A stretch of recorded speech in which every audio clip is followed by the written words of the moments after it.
You live in my dream state.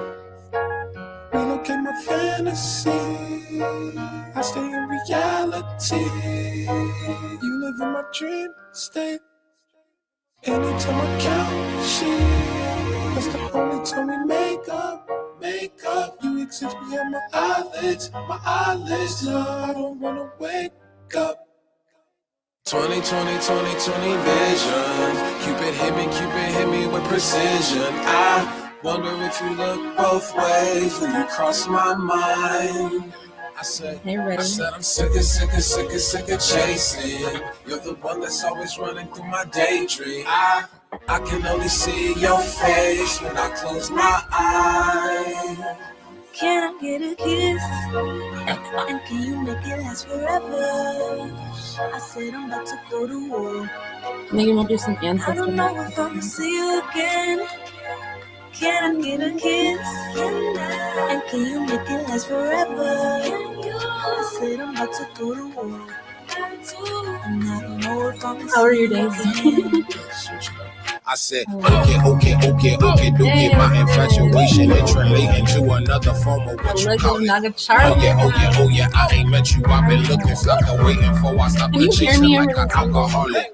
You don't understand me, what the fuck do you mean? It's the rose to the cheeks, yeah, it's them dirt colored eyes. Sugar, honey, iced tea, bumblebee on the scene. Yeah, I give up my bakery to have a piece of your pie. Hey, 2020 vision. You guys so fan in the house? Precision. I wonder if you look both ways when you cross my mind. I said I'm sick of chasing. You're the one that's always running through my daydream. How are you guys' I days? can only see your face when I close my eyes. I've been up to Can I doing get so a kiss? late. And can you make it last forever? I said I'm about to go to war. I don't know if I'm gonna see you again. Can I get a kiss? And can you make it last forever? Alito! We got Jay Remy in the house. Good love and light. See you again. You know?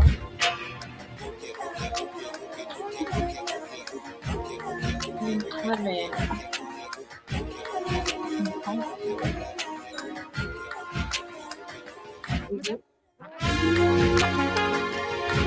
Today's pretty good.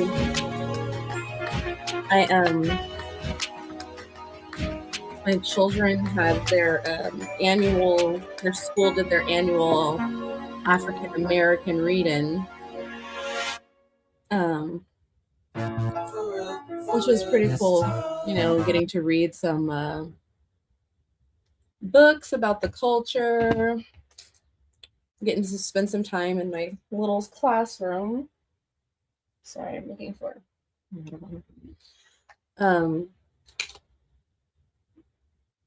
I use that term, well, one, that's what they call it right now. And that's another thing, you know, so if you've never watched before and you're tuning in, my name's Christian, and I'm the founder of a nonprofit called the Foundation for American Indian Restoration and Education, where we're teaching about the true identity of the so-called American Negro.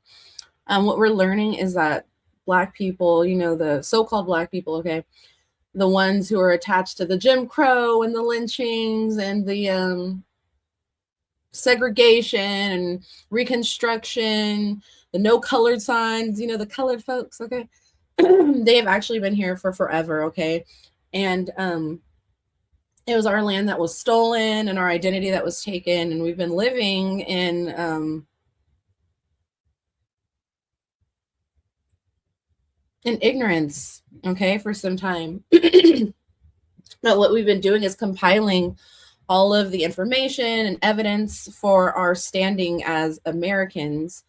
Yeah, so that's what we're doing.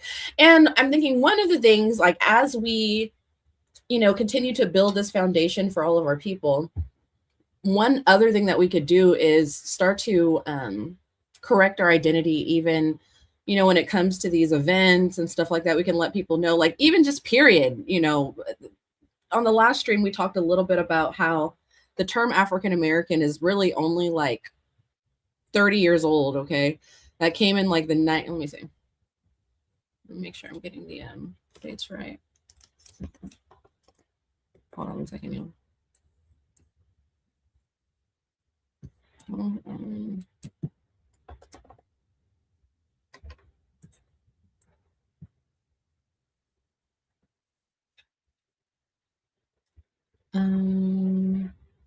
Stop taking meeting notes. Mute that.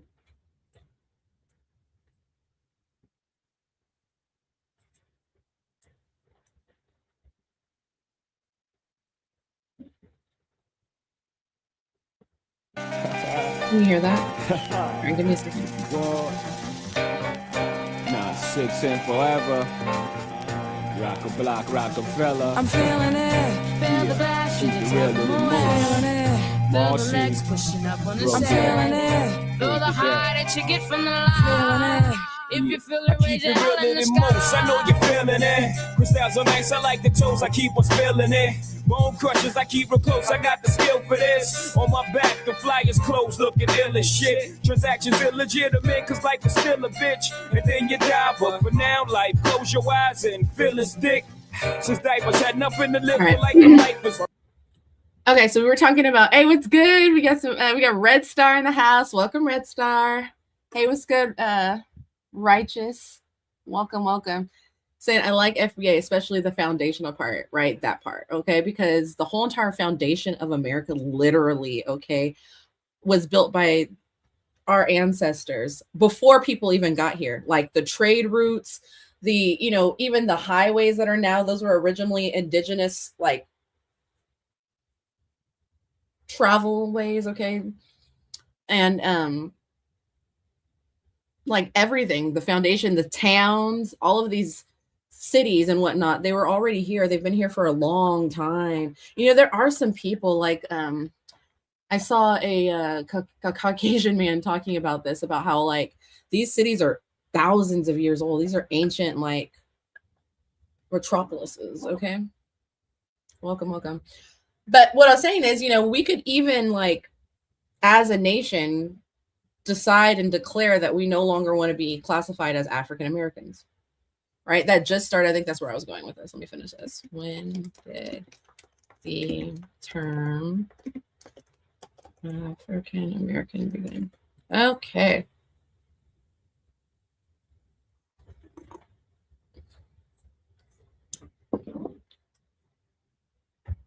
So it was popularized in the 1980s, okay?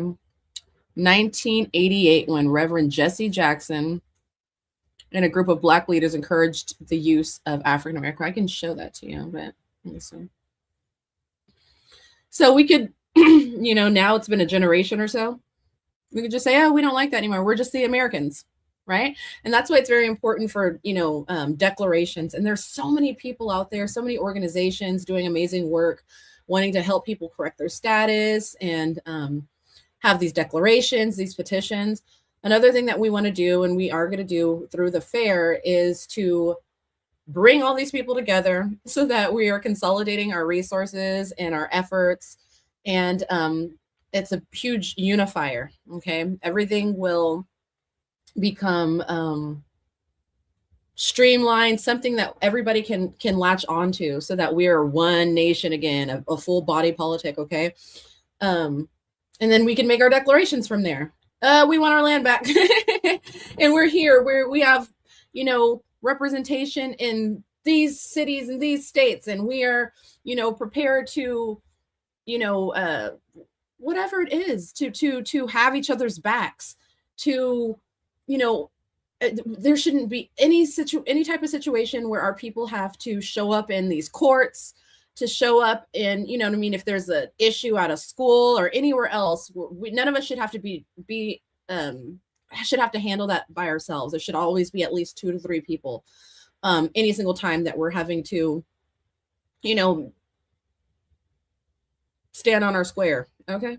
So these are little things that we can do. And what's so amazing is there's already people there. There's, you know, different organizations that have representation in these places that, you know, all we will be doing was helping to strengthen their effort by telling them the truth, by arming them with the truth, okay, as well as connecting them with a broader network, okay.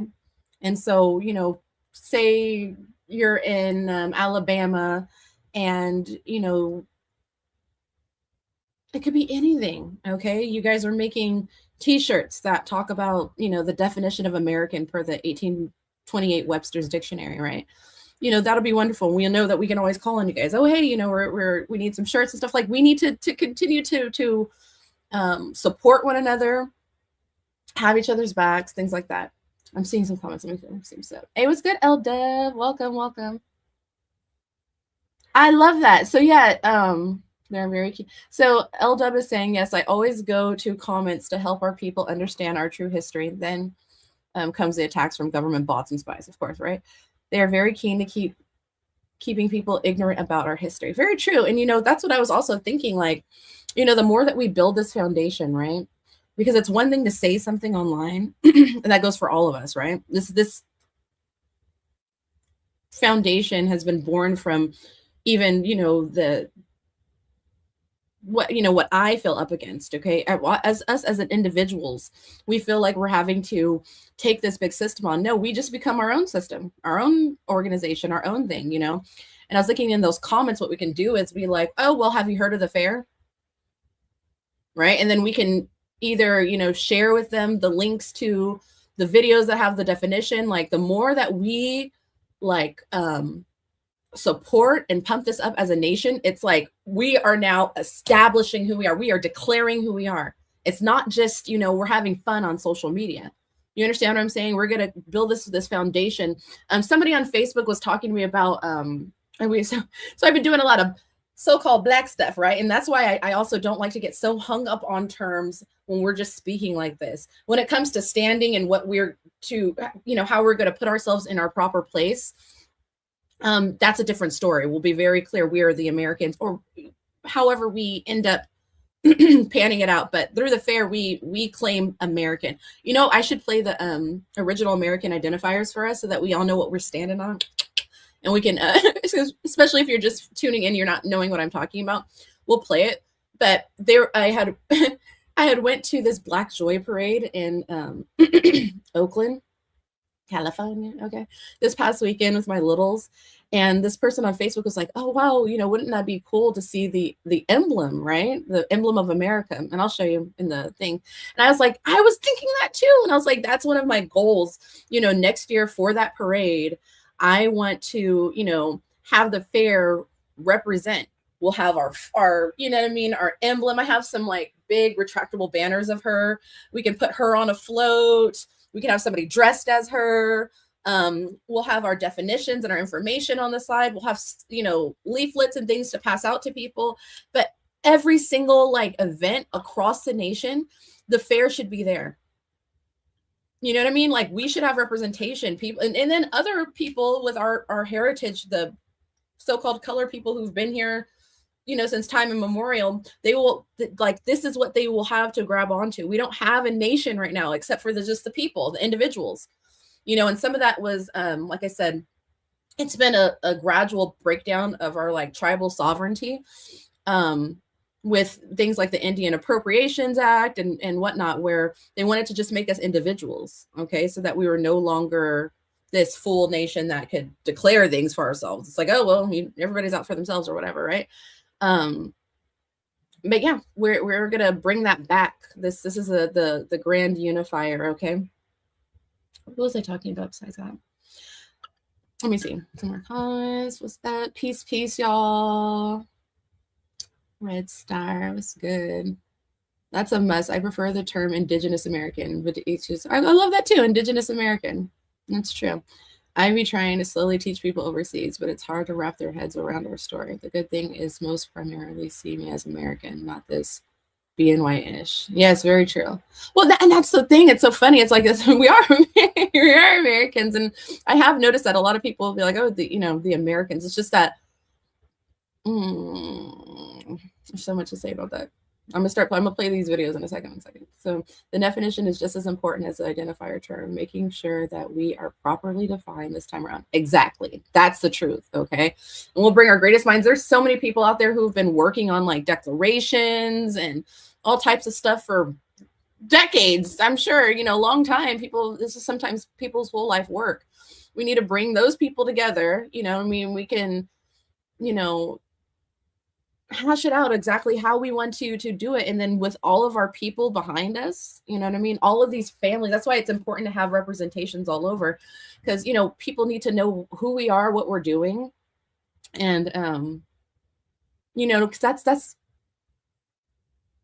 how things are done. It's not just one person saying anything. We all have to say it. This is bringing me back to that movie Happy Feet. I talked about it last summer or whatever, the movie about the penguins and how Happy Feet, the odd one out or whatever, I don't feel like getting into the whole story, but basically the moral of the story is everybody has to be saying the same exact thing. We have to have core, information. We're all standing on the definition of 1828 Webster's Dictionary in the foundation. I'll show you. I think we should get into it. Hey, what's good, Ashira? Ashira, were you born in the house? Hi, Chris Connors. Welcome. Yeah, big facts. Yes, exactly, Red Star. Nobody's going to be keep trying to tell us who we are. Hey, 10 toes down, Charles Clark. You feel me? I love that, 10 toes down. Years ago, I bought an item from you with an emblem in the definition of American, which hangs on my wall. Oh, I love that. Thank you so much, Ashara. Thank you. I love that. I mean, I've also been working on some like classroom posters and stuff like that, and then we'll be able to offer that through like the nonprofit and whatnot, and people can buy it, and that could be like gifts to teachers and stuff like that, so that they can put them in classroom walls. Like, we just have to start doing it. You know what I mean? Like, I have so many ideas, and I'm so happy to get back with you guys, because this is where it's born. Like, we have all connected and aligned for a reason. Our ancestors have brought us together in this moment, in this time, you know what I mean? For us to be able to start the restoration, okay, in real life. Hey, what's good, Trophy Batty? Welcome. Yes, of course. Thank you so much. Thank you. I appreciate that for the great work. And thank you all for spreading the truth, okay? We have been 10 toes down. Like, the explosion of our people talking about this right now is mind-blowing. It's amazing. And our job is to strengthen and support every single truth teller out there who want to tell the truth about who we are here in America. That is our job. Our job is to give people, the strength of our truth. You understand what I'm saying? It's to highlight, to, amplify their voices, make all of our voices amplified by us saying the same stuff. So, okay, so now we're going to get into the foundation. You guys ready? I will play our original, what I call our signature original American identifiers. How do you know you're an original American? Okay, we're getting into it. Who are the original Americans? History has been rewritten, but the truth remains. The Foundation for American Indian Restoration and Education, or simply the FAIR, is here to set the record straight. Our foundation is simple. The FAIR stands on its signature original American identifiers to define what an original American truly is. Our mission is to uncover the truth, reconnect descendants, and restore a lost heritage. Through our FAIR original American identifiers, we reveal the true identity of the original American. The Emblem of America. The Emblem of America is an allegorical figure from the British Museum and is noted to be an ethnic representation of the American people. So what exactly is an American? The definition of American. The 1828 Webster's Dictionary defines an American as a native of America, originally applied to the Aboriginal, or copper-colored races, found here by the Europeans, but now applied to the descendants of Europeans born in America. Colonial and U.S. Census records. Early U.S. Census records show that for the first 70 years, only two racial categories existed: colored and white. Who were these colored people? The fair asserts that they were the original inhabitants of this land. DNA. Ancestry.com DNA analysis labels the only communities for the region of indigenous North America as either African American or European settler. Surprisingly, there aren't any Native American communities listed for these lands, leaving the African American communities the only ones given the nationality American, proving that those labeled as African American today are the true original Americans. Your ancestry holds the key. The fair encourages everyone to research their genealogy, connect with historical records, and rediscover their true roots. Every generation carries a piece of the story, one that deserves to be reclaimed. Join us in reclaiming history. Visit the fair today. Connect with your roots and restore your identity.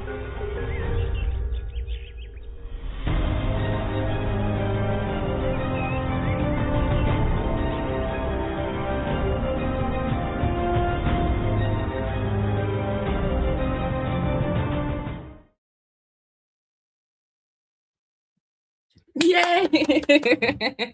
So that's the foundation. It's very simple, and that's what makes it so amazing. It's like, you know, all we have to do is stand on the fact that we're the only Americans for that area. Do you understand what I'm saying, you guys? To make it a little bit more clear, I'll play the other one when it gets to DNA, because that's really the game changer. Okay, guys. Well, basically, there's a few things that everybody needs to be very clear. Not just our people, but the world. The world needs to understand that, you know, one, American, okay, is an ethnicity, and it was originally applied to the Aboriginals or the copper colored. We all know who the colored people are. Don't act stupid, okay, right? Don't act dumb now, right? Everybody want to be a nigga, but don't nobody want to be a nigga, okay? How about that, right? It was originally applied to the Aboriginals, but now it is applied to descendants of Europeans that are now born in America. We have switched, okay? And they are now giving us their history. We all know that the settlers got off boats and came here, but they're trying to tell us that we got off boats too. And that's not the truth, okay? We're the Americans. And in fact, if we look at the census records for the first 70 years of the US Census, there was only two categories, colored and white. The colored being separated in the enslaved and the free people of color, the free inhabitants. Hey, thank you so much, Red Star. Thank you, thank you. Good night too. Peace, peace, peace. I can't wait to see you. Because we're on that, right? I'm so excited. The fair, you know, we have so much to look forward to as we continue to spread this together. And what we'll do is we'll do like ambassadors and stuff, so that we'll do some training as far as what we stand on, okay? Because this is proof, right? Everybody, especially everybody wants to be an American, okay? And to know that, you know, it means something, even when they're calling us African American, because when we get to that DNA with Ancestry.com, there is the part where they're the ethnicity estimates, where they're saying all of the so-called Black people in America came from Africa. But then there's another portion of the test where they show us, I'll get into it. Thank you so much, Red Star. Thank you guys for joining me tonight too. I'm super excited I came on, because I was waiting for tomorrow. Tomorrow, you guys also set your timers and schedules, okay, for the breakdown of Vanellope. So all of the stuff that we talk about in the foundation can also be taught by using like movies, Disney movies, little kid movies and whatnot. And tomorrow we're gonna be looking at Princess Vanellope from Wreck-It Ralph, and how her story explains exactly what has happened to us here in America when it comes to DNA and paper genocide, okay? So make sure it should be on my page. We'll be on at 11:30 Pacific Standard Time, okay? But yes, so let's get into some of these. There's like so many. Let me see. like even an emblem of America, right? This beautiful bad mama gemma, okay, which you can find at the britishmuseum.org, okay, from depicted in 1801. What do you call it? She is classified as representing the American peoples. Okay, so it's like, well, what is an American? We go back to the Webster's Dictionary, 1828. It's a native of America, originally applied to the Aboriginals. Okay, who knew that America's first inhabitants were considered Aborigines? All right. And in fact, we were considered, like, they were calling the original inhabitants of America Aborigines before they even got to Australia and colonized Australia. Okay, because a lot of people will associate Aborigines and whatnot with the original people of Australia and whatnot, but they were classifying us here in America that before they even got there, okay? Or the copper color, like I said, we know who the colored people are, found here by the Europeans, but now apply to the descendants of Europeans born in America, okay? The Americans. And then what we're also finding out, like I said, with the census records, the first 70 years, there was only colored and white. All right. And that's what's so crazy about it. Like, once people's minds just understand that all across the country, it was this black and white sort of, it wasn't even a battle. We were just trying to stand our ground and keep our land. And people thought it was okay to hold massacres, to drive us out of whole counties. Whole counties have been purged, okay, of their original inhabitants, the people that they're calling American Negro, okay? The stories are heinous, okay? But what we're finding out is the people that they were purging out, they have always been here, okay? We were the free inhabitants. There was no one else. In fact, even through this census documentation, they didn't create something called American Indian until 1860, okay? And what else was going on during 1860? That was also the time of Reconstruction, where we know that the carpetbaggers was going into cities and they were coercing, okay, the original people to drop any sort of indigenous identity for franchise rights as Republicans. You guys know about the colored Republicans? In fact, the Republicans were originally mostly us. We are the Republic. The original Republicans were the indigenous people, okay, and our white, some of our white allies, okay. So right when we were all saying, okay, we had to become colored to get these franchise rights and voting rights and whatnot, they were going behind us and taking the mulattoes, okay, because the categories, the racial categories didn't switch. It was like this from 1790 all the way through to 1840, just colored and white. 1815, they expanded it to include mulattoes. Who are the mulattoes? The people in between. Anytime a so-called white person and a colored person had babies, they were considered what they called mulattoes. And they had all different types of breakdowns of the mixtures, the octoroons and the quadroons and the, you know what I mean? And what's so funny is those mulatto categories and octoroons and quadroons, those also coincide with blood quantum, right? And what's so funny is because these civilized tribes, right, from that were created and born when they started to take over the identity in 1860, okay? The ones who are obsessed with this blood quantum and who's a half breed and a full breed and you understand what I'm saying? The only people who are obsessed with blood quantum are those who are mixed. The full-blooded people didn't need to say, like, do you understand what I'm saying? So already that's how we know that you know what I mean? They created mulatto, and then just a decade later, the very next census, they're like, okay, now we have these people that we're going to consider American Indian, which were mostly mixed. But then as we get into the early 1900s and when they start doing like the Dawes rolls and things like that, not only were they putting the mixed people, but they were also putting just straight foreigners. You would be able to pay $5. If you've ever heard of $5 Indian, $5, and you would be able to get on this record. But they were not including the full-blooded people who were classified at that time as freedmen, right? But prior to that, we were just the free inhabitants. They want to put a D on it to make it seem like our, you know, status as free people has to do with them and their emancipation proclamations and whatnot, when that's just not the truth. Okay. So yeah, we're going through this, right? We're the longest standing documented free people here. In fact, even like Virginia, which my ancestors are from. Hey, you got Virginia in the house. Okay. Virginia, the federally recognized tribes there who just got federal recognition in like 2017, 2018, 2019. Okay. Like really recently. Okay. Which is crazy because they were some of the first colonized tribes here, you know, by the English anyway, because people forget that prior to even the early 1600s, when these people came to Jamestown and Plymouth Rock and whatnot, okay, the Spanish, like explorers like De Soto, okay, were coming all through the interior in like the 1500s, okay, and even prior to that, they were in the Caribbean, okay. But where I was going with that is even the federally recognized tribes in Virginia, okay, they got their standing by connecting themselves through genealogy, which is the study of your ancestors, the study of your lineage from you going back to free inhabitants, the free people of color. Okay. You guys can look that up. So it's like, that's all we have to do too. We're connecting ourselves to the free people of color. But this is what gets better. Okay. So now, which is the key and the kicker.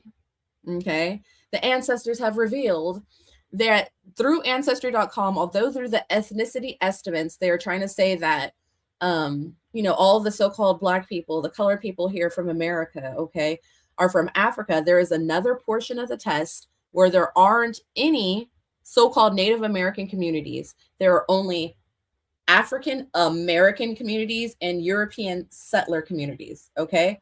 And Ancestry.com is making a clear distinction between the two groups by giving the nationality American to the original people. Whether if they want to preface it with African or not, like I said, that's an issue that we need to stand on and say, no, we don't want to be classified as that any longer. Okay. And the more support that we gain together, the more that that our voices will be heard, the louder our voices will be.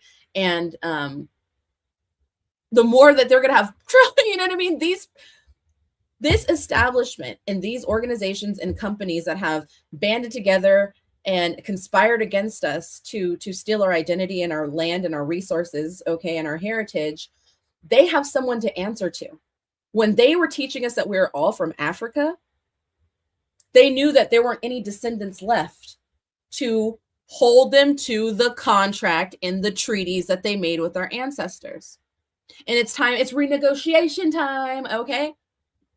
And that starts with us being very clear on who we are, okay? So like I said, even if they want to preface it with African, the fact that they gave us American and there aren't any other American communities there, that is telling us something huge, right? Because they could have said European Americans, but they didn't. They said European settlers. They are settlers. They're not Americans. The only reason why they would have American by their name is because of like the definition, right? The 1828 Webster's Dictionary, which states that an American is a native of America originally applied to the Aboriginals or the copper-colored races found here by the Europeans, but now applied to descendants of Europeans born in America, okay? But still, even Ancestry.com isn't going to give them American. They're the settlers. We're the Americans. So if we're looking at these maps, and I'll pull up some of the ones, and then we can look even on the website too. If we're going to be looking at the DNA communities through Ancestry.com, and if you go to the website Fair Rules, let me see, I'll put that banner up real quick. This is the website for the nonprofit. There is a tab that's called All About DNA that explains this a little bit more. But if he says explore the map, you press that, it'll take you directly to the Ancestry.com support page, okay, which will show you the full thing. But for this area, the Indigenous Americas North, there are only two communities, okay, two types of communities. You're either going to find African American or the European settlers, okay. And so if we're looking at this, right, these lands, we were encroached upon by the settlers. It was the Americans, right? We are the Americans. They're calling it African now because of Jesse Jackson in the 80s, okay? But we now, as a collective, we can say, no, we're just Americans. We're the original Americans, okay? This is huge because no matter if you look at the DNA right now, because I know this is a big one. A lot of people are like, but the DNA test and a lot of these bots and trolls online, they want to be like, oh, you know, but take the DNA test. What is it going to say? And it's like, well, we did. And what we're finding out is all throughout the South, every single thing from Oklahoma going east, their only American communities are what they call African American communities. Okay. Meaning that if you're a so-called Native American from reservations from these lands, okay, we're looking at Alabama and Georgia, Texas, Arkansas and Oklahoma, South and North Carolina, okay, Tennessee. If you're a Native American from this land and you took an Ancestry.com DNA test, there are only 2 types of communities that you can be placed in.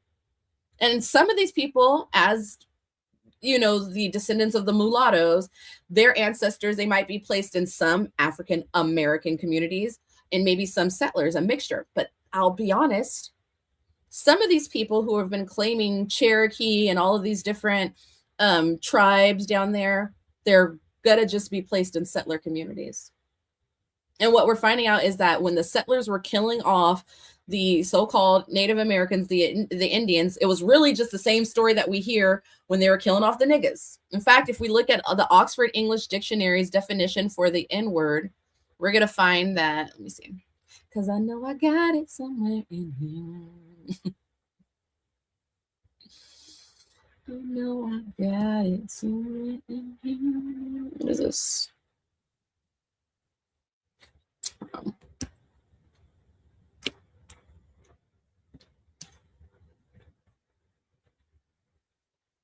Yeah.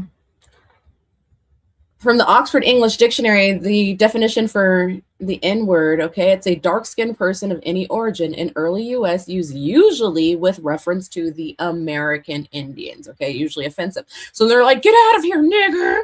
Sorry to say it, especially with such a hard ER, okay? Get out of here, N-word. All these things. They were talking about the American Indians. That's how they were stealing our land.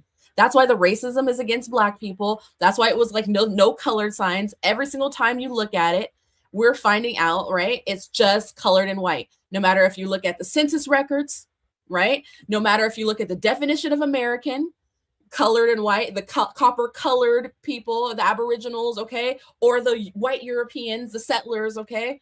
The census records, right? Whites and colored, free people, free inhabitants. You're going to find out that your ancestors' records, they're on Schedule 1 populations. The Schedule 1 populations were for free people, okay? So this is huge, and we need to correct it and be like, I don't know why you're saying this. What are you talking about? You know what I mean? We're standing on business. Are we standing on business, y'all? Okay. And so, like I said, colored and white, just colored and white. And I'm saying colored, but you can just interject that with American, but I'm trying so people who are not in the know can understand what I'm saying, okay? But best believe we're gonna get real, you know what I mean? What is it? Lawful up in here, okay? When we need to really like set our standing and status, okay? So let's not get it twisted, okay?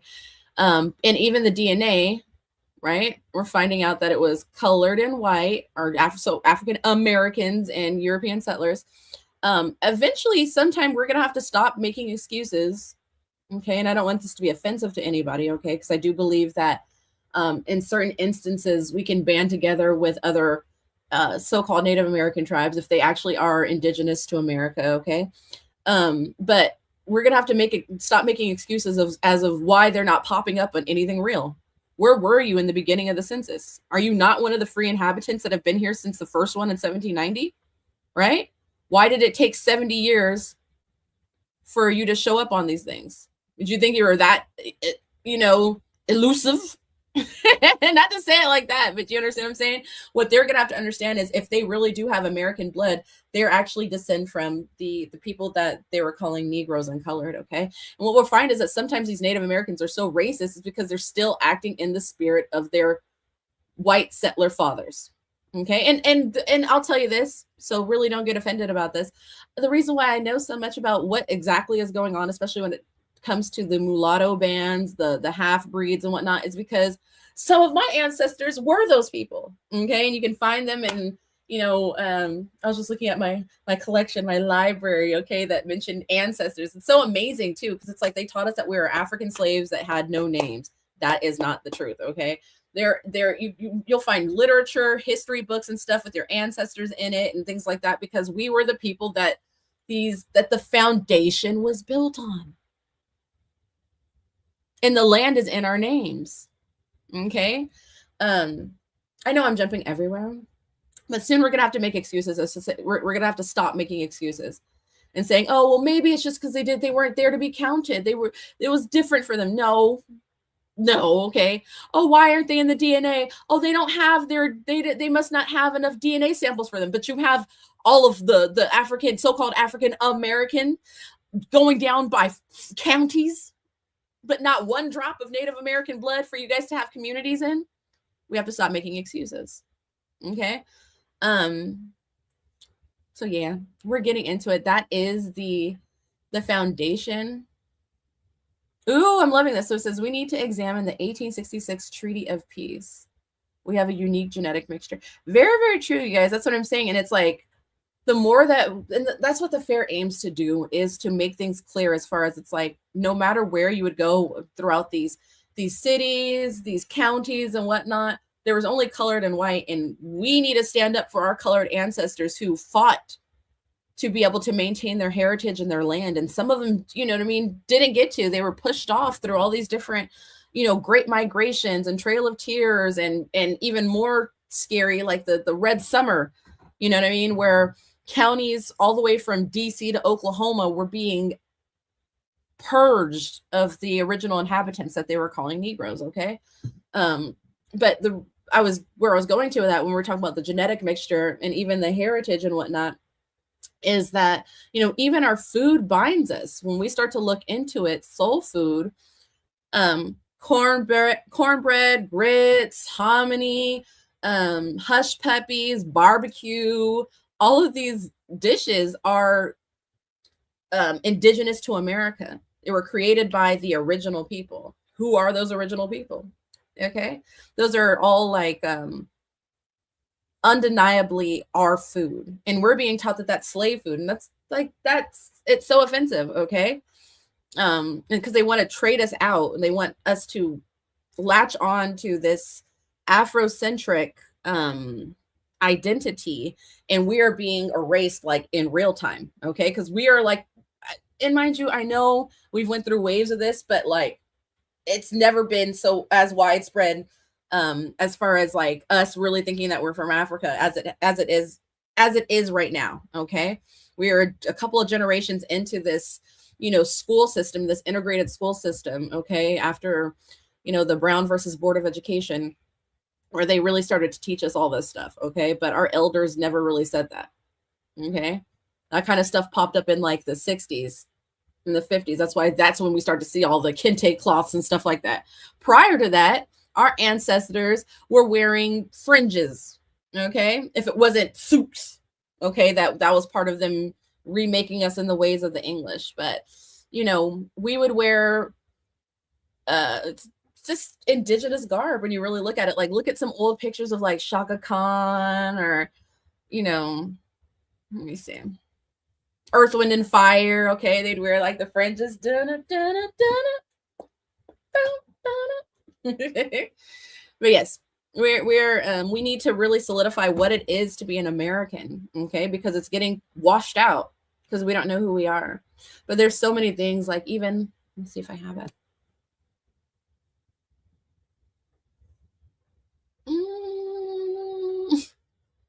Well, let me see. Here's some other like little cool things, like, sorry about that. Here's the cover of Agatha Christie's book, 10 Little Indians. But in the UK, it was 10 Little Niggers. Okay, Indians, niggas, same thing, right? But that's not what I was looking for. I just saw that and I was like, we got to say this. Oh, that's awesome. Shira says, I've been researching my family for 30 plus years and have not found any Africans. Well, that's the truth, right?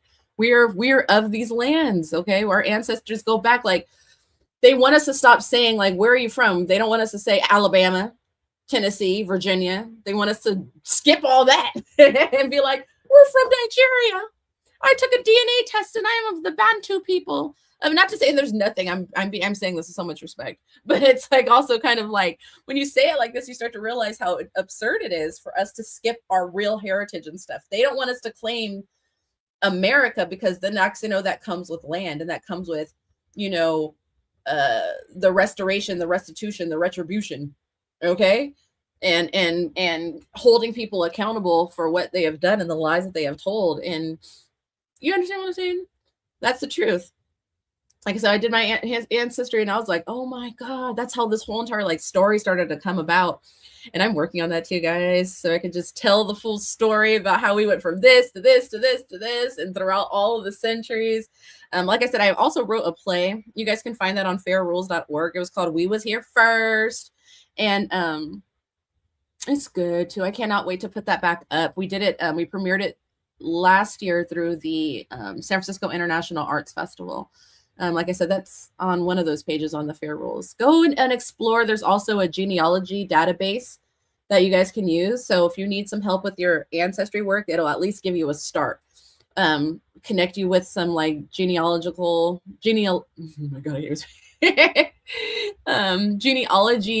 like societies, historical societies, like gentries and stuff like that, so that you can kind of help start to research your own family tree and plug yourself into the greater tree that they're building on some of these sites and whatnot. What was I looking for? Child. Because y'all know I could. Once I start talking about this, I can't stop. This is all I've been doing for the past 10 years. People be like, don't you want to have some fun? I'm like, yes, sometimes. I'm so like, this is like my main focus, regardless of what it is, you know what I mean? And I'm happy to get back out and talking about it more publicly. But like, God has put me on, like, God and the ancestors have put me on this mission where I've been finding out like what we need to do. How are we going to, make this a mainstream sort of situation? How do we get our foot in the door so that we have representation at events and, you know what I mean, other Black spaces and gatherings, you know what I mean? How do we do it? It's been good. I can't wait to share more of it. But yeah, so we're looking at the origins of so-called Black culture, okay?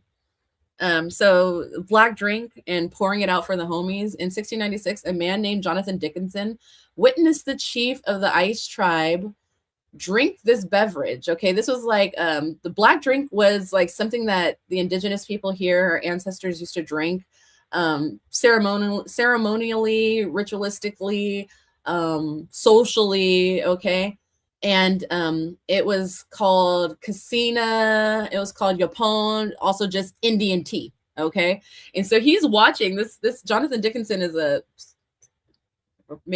so-called white man who's from someplace in Europe. He was a colonist. Okay, but like we said, like the further back you get into history, the darker skinned everybody was. Okay, we're now being whitened out. The colonization didn't just happen to our land and our minds, but also our bodies through like genocidal rape and stuff like that. I'm getting deep. The more I talk, the more it's like, where is this? And not where is this coming from, but it's like there's so much in here that we ciphering. Okay, Jonathan Dickinson gets here. He sees this chief drink some of this beverage, right? And then after he first threw a little bit on the floor as a blessing, right? He poured it out for the homies. When I read that, I was like, oh, right?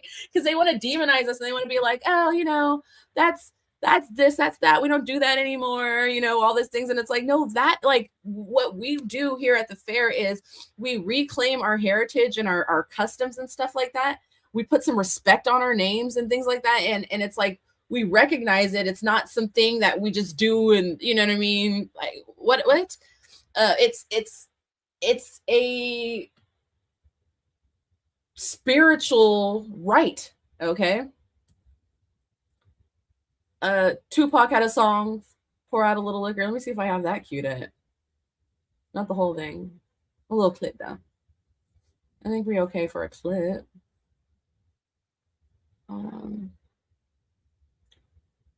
Where we at?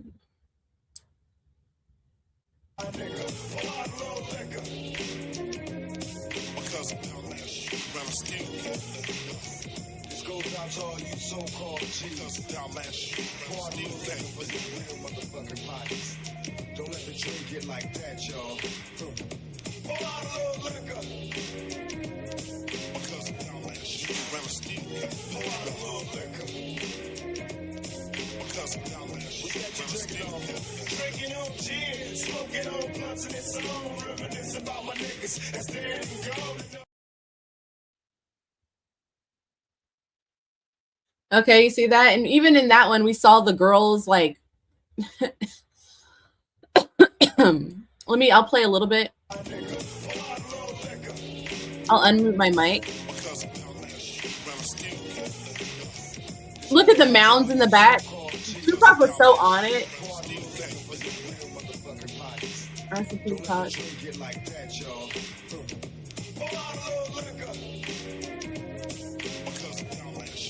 Did I not get this? Like they have there's some shots of this video. There you go, right here. You see the sister with the feather in her hair?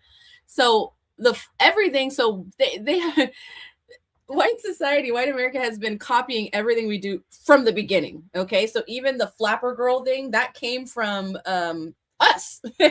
We wear the feathers in our hair. Okay, that was their. The flapper girls were imitating the indigenous people that they were around. Okay, black folks. So let me see if I have a let me see if I got this here. Here's a picture of my this is my great-great-grandmother. No, my great-grandmother, Dorothy. She was the youngest of 8 children. And these are some of her sisters. Dottie. No, she was Dottie. Lottie. B. Lillian. Who else is in this picture? But what I was showing you is you see my her sister right here with the 2 braids and the headband and whatnot. That's like the original flapper girl style with the headband and stuff like that. Real indigenous sisters. They are actually a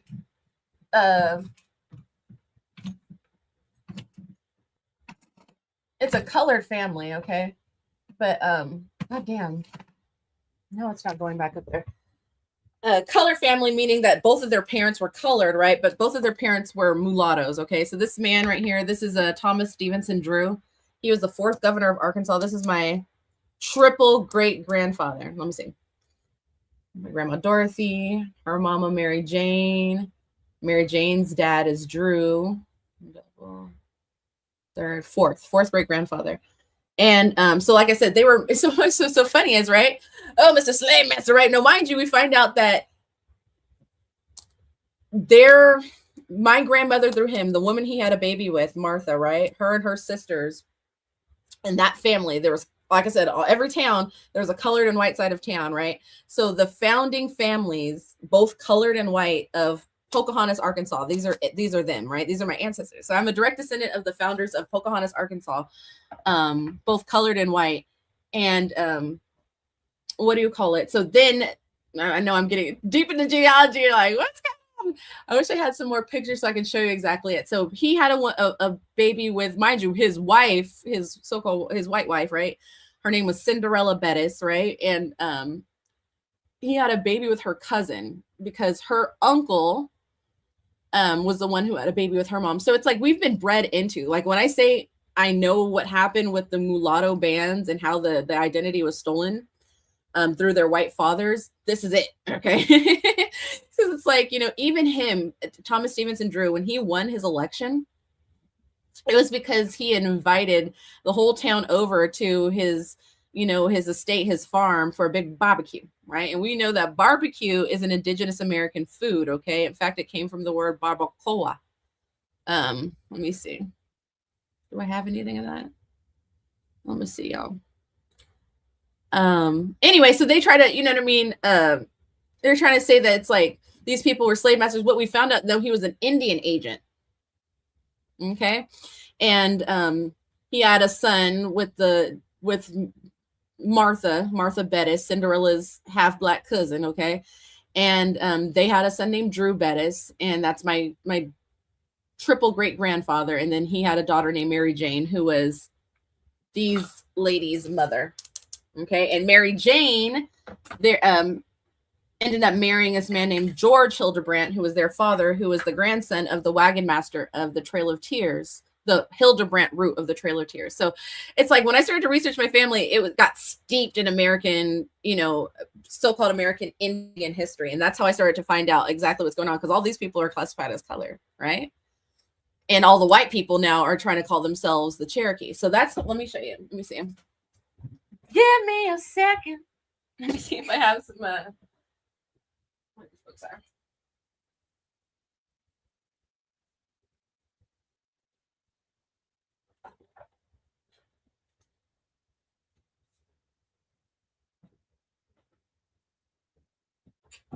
I started to find out that, these people who are trying to find Indian blood, really what they're doing is they're connecting to the white people, right? Who took over these tribes and stuff like that. So I'm like, how is it that my white grandfathers are Cherokee, but the colored people with them are now just called colored? But then you start to understand what that means and what's going on. Like even them here, they got hold on, let me see. Do I have it with me?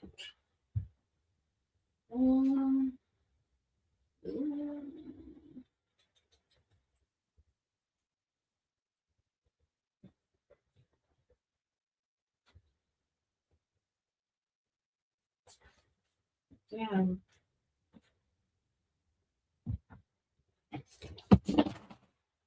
I gotta find my other copy of this book because I've lost the jacket to it. Says I have two. One of them, my youngest kid wrote all in. I'm like, Sadie.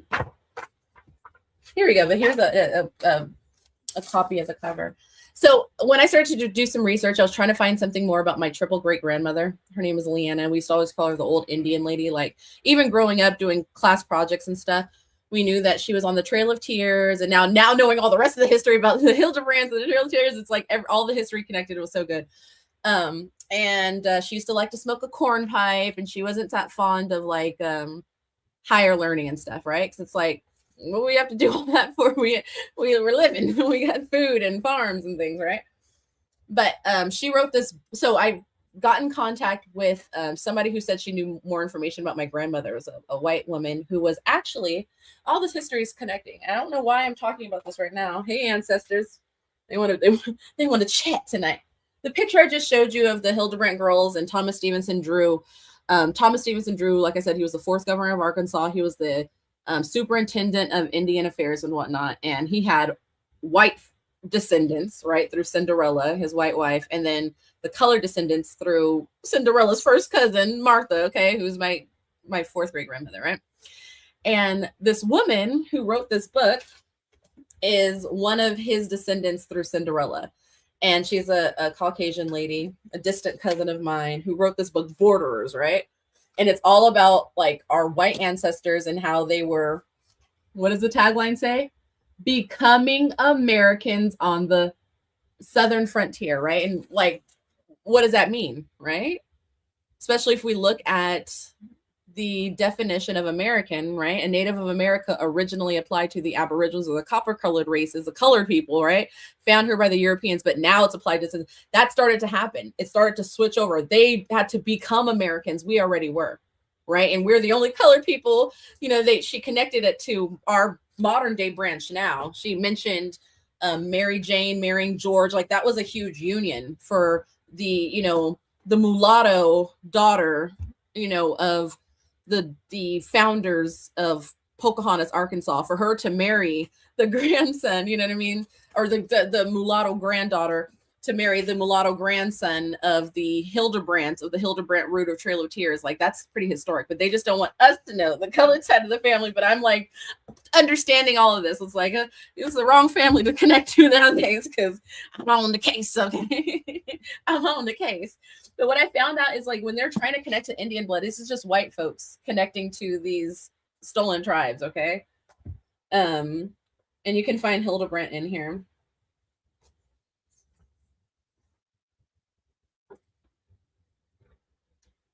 But like I said, these are of the mixed bloods, right? Not full bloods. They didn't put a whole lot of full blood information in these books. Oh, if you're wondering what this is Indian Blood Part 2 by Richard Pangburn. And I have Indian Blood 1 as well. And that's how I started to research all this. There it is. Never noticed what? Which one? So yeah, so I and that's part of it. It's like I want to make this right for all of us. So yeah, the Hildebrands. In fact, you know, like I said, that's my great grandmother's people. My mom is. This is my maternal line. My mama's mom people, and we still have our Hildebrandt family reunions in Kansas, Leavenworth, Kansas, every year. We just celebrated our 101 last year, and then coming up this summer, we'll do our 102 or 102nd. It's late enough. Family reunion. So yeah, that's all coming up in these little stories. I want to start telling more about, you know, my ancestry and stuff, and how I found out that, you know, even the mixed bloods, the people who had the actual blood were just being called colored or nigger or, you know what I mean, freedmen or whatnot.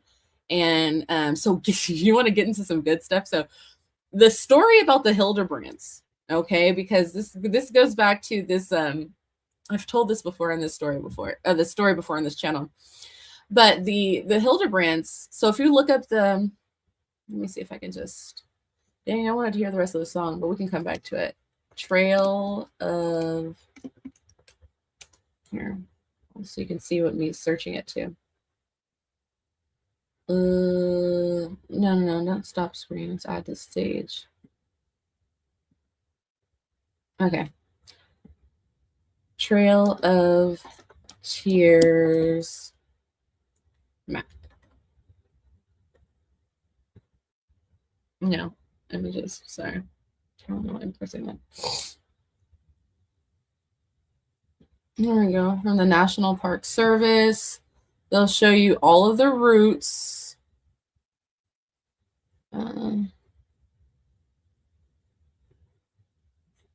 Here we go.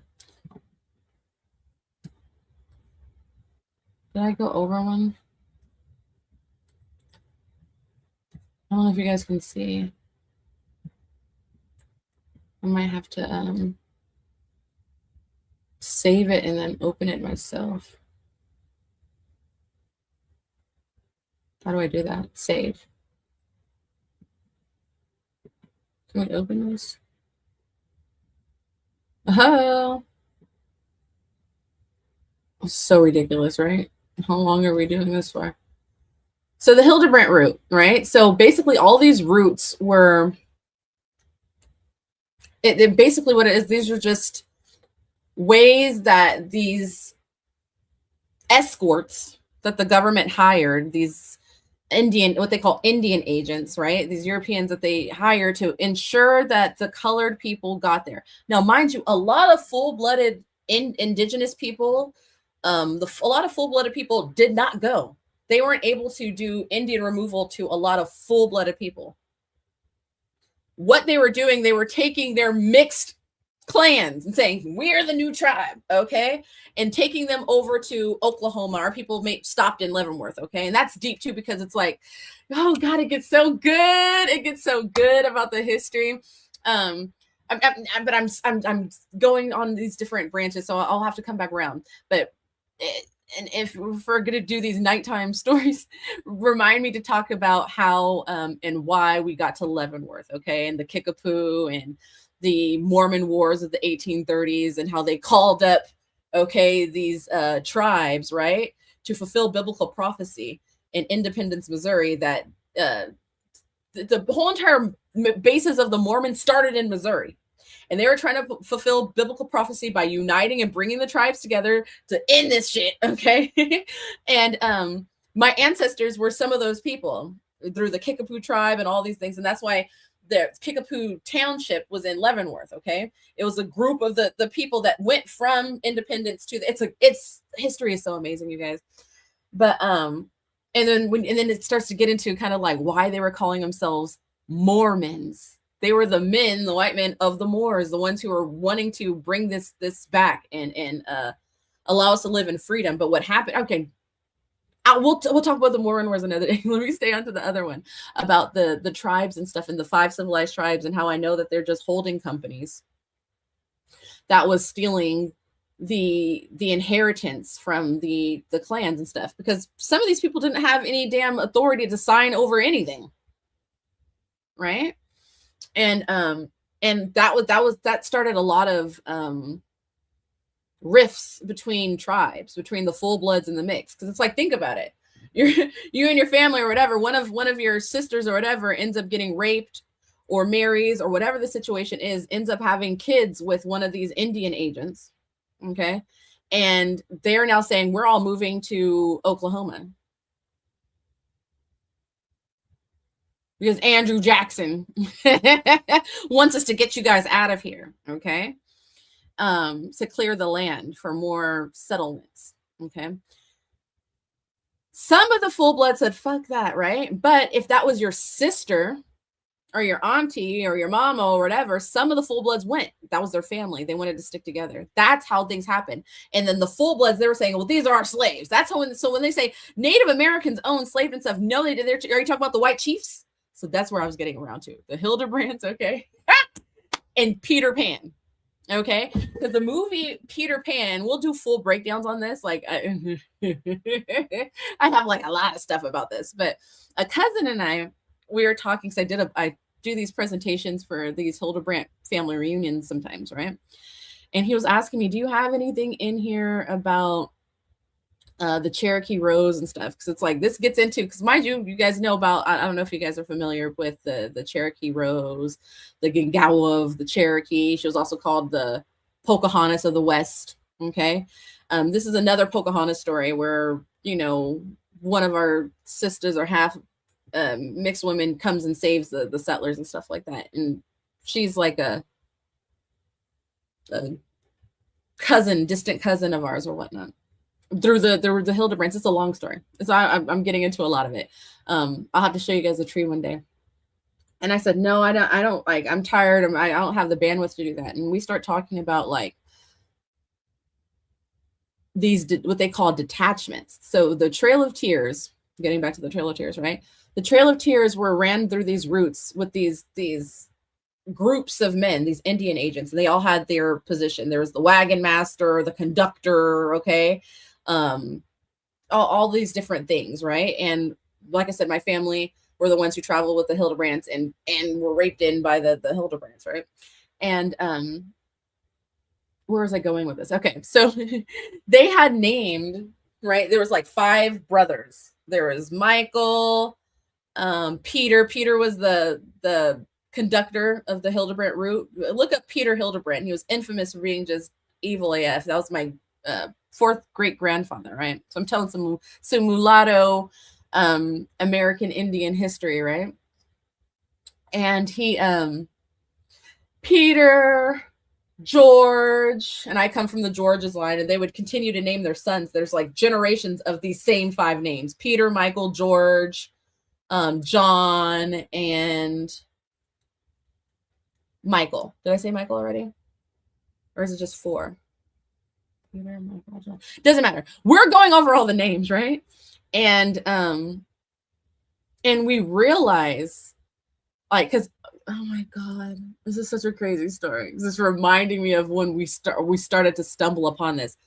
In the presentation that I was showing my family reunion already, I had a clip of Peter Pan. I was already talking about it.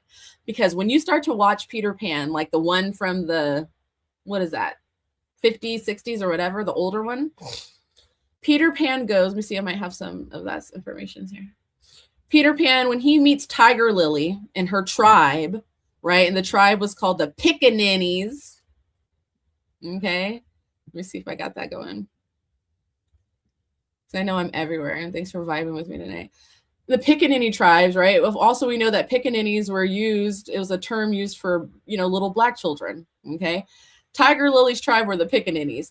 And he gets there and they start singing the song, what makes the red man red, right? What makes the red man red? Let's go back 1,000 years to the very first Injun prince.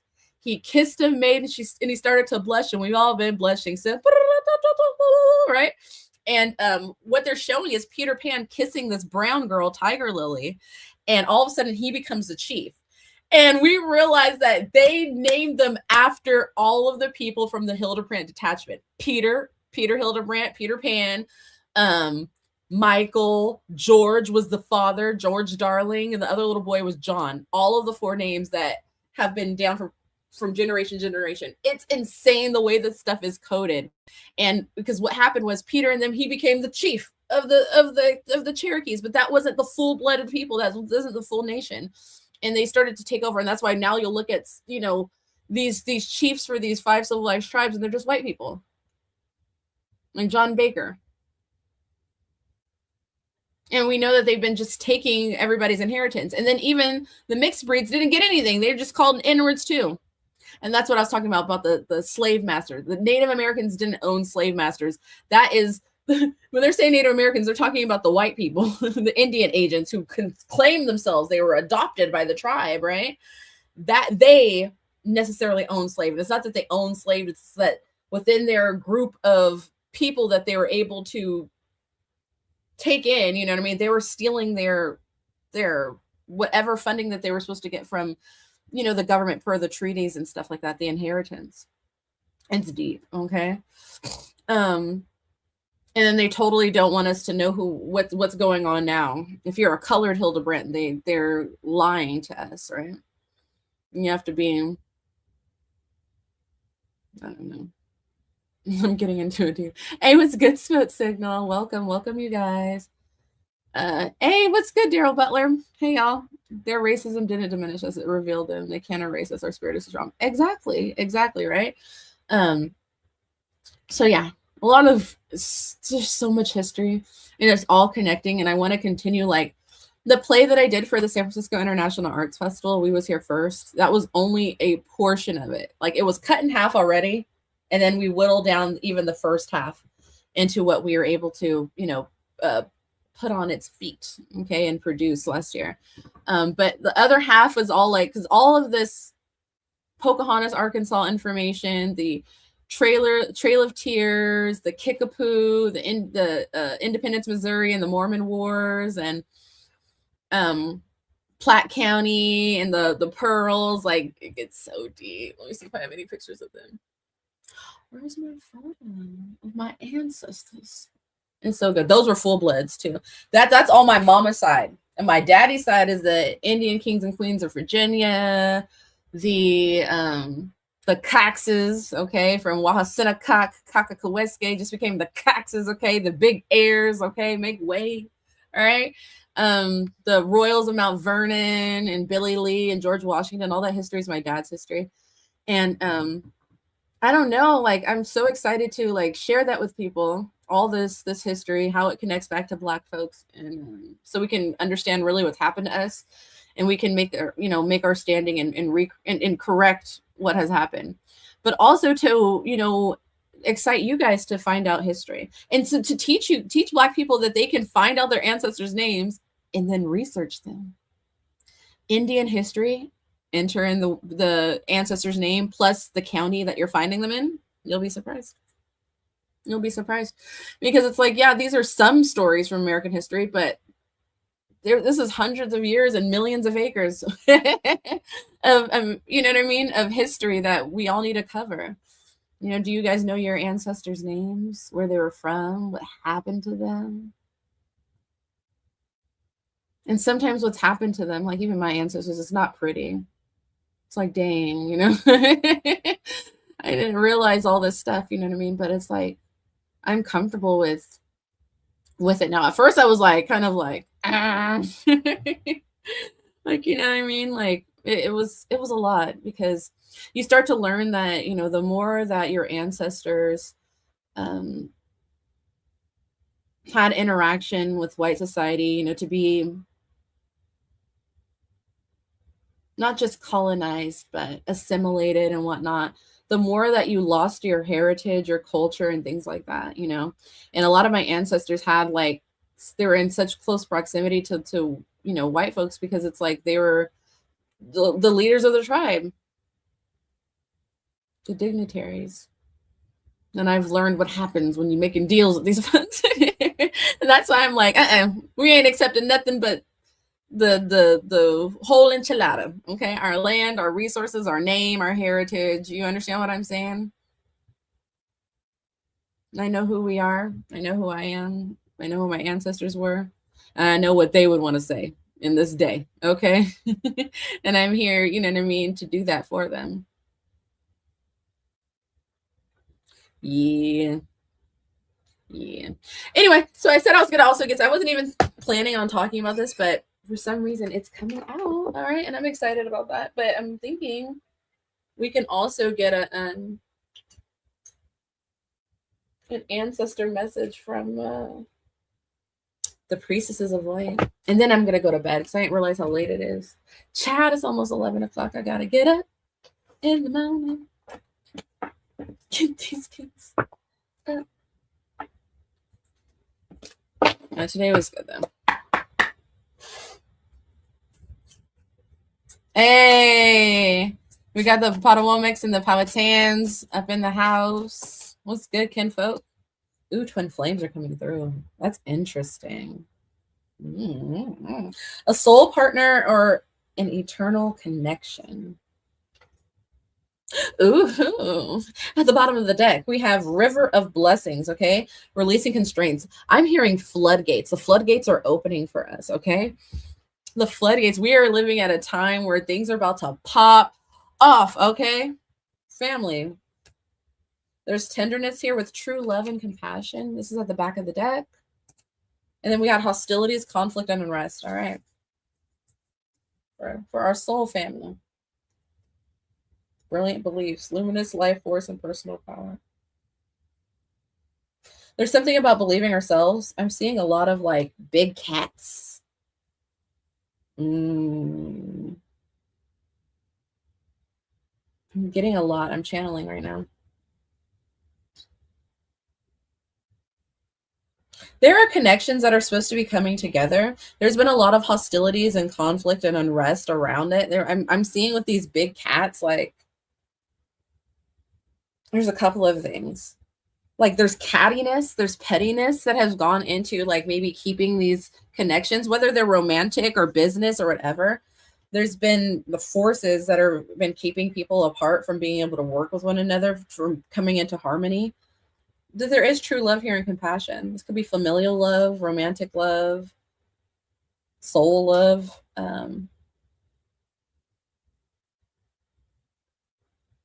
But yeah, there's hostilities and conflict here that has been keeping these people together. Something really, really catty. I'm also hearing this person's a big pussy though. Something like that. It's like this person talks a big talk, but they're actually like, sorry for my language. That's what I'm hearing though. But yeah, once people get past this and it's like, yeah, this is purpose. There's purpose, attunement. People are attuning to one another with a shamanic journey, this vision quest. Maybe people need to take some time to meditate, to you know, yeah, with the power over difficulty or reclaiming your power. There's something here. This could be friendships and stuff. But with the brilliant beliefs, I could read that. But what I'm getting from this is like, there's something that might have been in your mind about why these certain connections wouldn't work, something that this big cat has been putting in somebody's mind or whatever. But it's like once somebody shifts from that and yeah, reclaiming their power over this person or group, I'm really just getting person. Or maybe it's just you know, they say we're not fighting against flesh and blood, but principalities of darkness or something like that. Okay. Anyway, once they come together, this river, this it's like the balloon's gonna pop and blessings are coming through. Something like that. Number 45. Brilliant beliefs. Okay. 2 snow leopards accompany the priestess of the galactic sky as she emerges from the night with a luminous ball of ethereal light. This priestess is telling you that, like her, you can project a brilliant life force energy out into the world. Her heart center shines with the light of her divine origins. Ooh. The glow of her true identity encircles her head and emanates brightly from her brow and crown chakras. Yet she is no more powerful than you, for you have come from the same luminous source. Ooh. So few people are taught to believe this truth about themselves. They believe that they are not enough, not deserving, or not capable of making their dreams come true.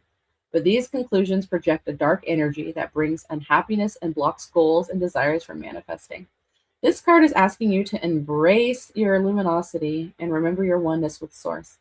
It is this oneness that forges your truth and helps you heal your old hurts and misinformed beliefs.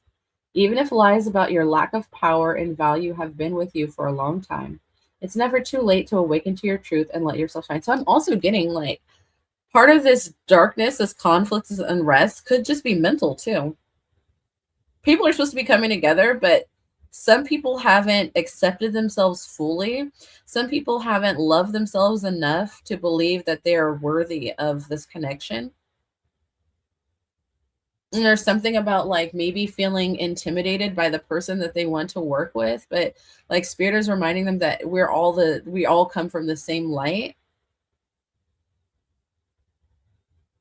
Like I said, this could be work related, romantic, family. There's something about connections, unions. This is a time of renewed energy for you. And the snow leopards are signaling that you have the personal power to overcome your inner demons, which is funny because we also have power over difficulty, reclaiming your power. Okay. You have the power. I've got the power. That's what I'm hearing. Okay. In fact, you are now capable of making giant leaps and reversing these toxic mental patterns. When you do, your brilliant new beliefs will manifest a wonderful new reality, one that will match the resonance of your own luminous light force. Life force, okay. The affirmation is, I choose to believe in my unlimited power, value, and deserving. My life force shines with the light of my divine source. Okay. Amen to that. I'll show you.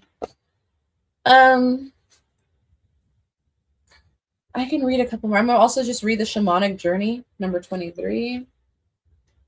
This radiant shamanic priestess rides the wind horse before the full moon. Yeah, this is it. Heralding a sacred time for you, one that can lead you into great personal healing and radical transformation. Something is about to shift so big. We have to believe in ourselves. We have to know that, this is, whatever it is that we're being called to do, that it's divine. Okay. It is fated. It is destined, that there's something beautiful and powerful that wants to shine through you, and to just know that it's like, you have every right to be who you are, and you are powerful. You are love. You are light. I'm hearing this. Okay. If you wonder what your true purpose, okay, no, we'll rewind now. One that can lead you into a great personal healing and radical transformation. A literal or metaphorical journey awaits you, unearthing such profound wisdom, your life may never be the same. If you wonder what your true purpose is, now is the time to open up and receive. The white feathers of the priestess head dress are a symbol of spirit, a message about freedom from the mundane world. The pursuit of spiritual matters may be where your greatest purpose lies. And the expression of your spirit's value and power may come in the form of shamanic practices like healing, ceremony, and psychic vision. I was getting that right with the meditation. There's something in a vision quest. Yes, this is it, the vision quest. There's something about, sitting with spirit and the ancestors and allowing them to inform you of your, your next moves. Let yourself look first to this side of you, for it could reveal the core purpose from which all other intentions and activities grow. The antler in the priestess left hand is a symbol of higher connection. Since a young deer regularly sheds its antlers, the message here is to take some time to learn what old perceptions need to be shed for your own growth and higher purpose. Attuned to so let me read that again. The antler in this priestess left hand is a symbol of higher connection. Since a young deer regularly sheds its antlers, the message here is to take some time to learn what old perceptions need to be shed for your own growth and higher purpose. So there's like an old way of thinking. So that's going back to the brilliant beliefs card when they were saying that it's like you might be stuck to some limited beliefs. You might be telling yourself that you can't do it. You're not doing, this is not right. This might be going also back to the hostilities and conflicts. Somebody might have gotten into your or somebody in your energy's ear about not coming together with something or someone. That's the hostilities. But there's something about shifting your perception, okay? Something needs to be shed for your own growth and higher purpose. Attune to the voice of your higher self and don't be afraid to let go, for the promise of new opportunities and expanded perceptions is clear, okay? These new approaches will illuminate your passage and your vision quest. You deserve to devote yourself to your own soul's evolution. Meditate on your purpose and envision the inner and outer journeys that will bring you greater attunement. Once you prioritize this process, your purpose will be fulfilled in magical and even miraculous ways, okay? Affirmation, I am attuned to the... Oh my gosh, I can't even figure it out.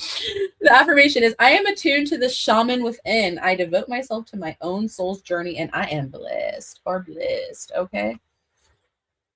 Mm-hmm. And I will read one more, perhaps. Two more. Something is telling me to read the River of Blessings and then the Twin Flame card. I don't know. I mean, it's already a long enough thing. I might as well just read it. Okay, so let's see. River of Blessings. That was the first one that popped. I think the first one on the bottom of the deck. I think what really popped out first was what? The Twin Flames. Yeah. Okay. 47. Ooh.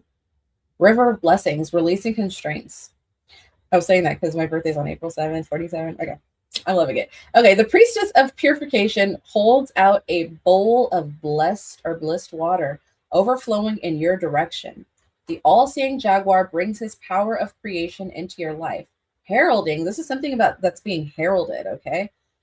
A significant positive change in your circumstances. Stuff is shifting for the good, okay? You may have been experiencing a time of challenges, such as financial constraints, perhaps living paycheck to paycheck, or going deep into debt. Your restrictions, however, may be of a more emotional nature. Perhaps you've been lonely, missing romantic, familial, or friendly love. Oh, here we go in the River of Blessings. So part of it is this love. Like, it's like there's been some sort of force or person or whatever that is like wanting to convince you, whether it's something that you don't feel worthy of this type of love or connection or whatever partnership, or somebody has been like literally trying to get you to not want to go towards something or someone. Whatever it is, that person, that project, that place, that move, or whatever is the love that you're seeking. That is the blessing. That is what I'm getting. Let me read what I just read back. Let me see. Perhaps you've been lonely, missing romantic, familial, or friendly love.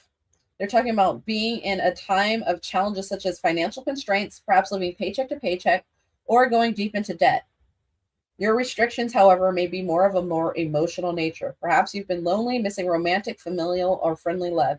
Even a lack of joy from the ongoing tediousness of life could be a great limitation for you, okay? But whether these restrictions have been long-lasting or recent, this card reveals a new powerful force flowing into your life, breaking through even severe limitations of the past.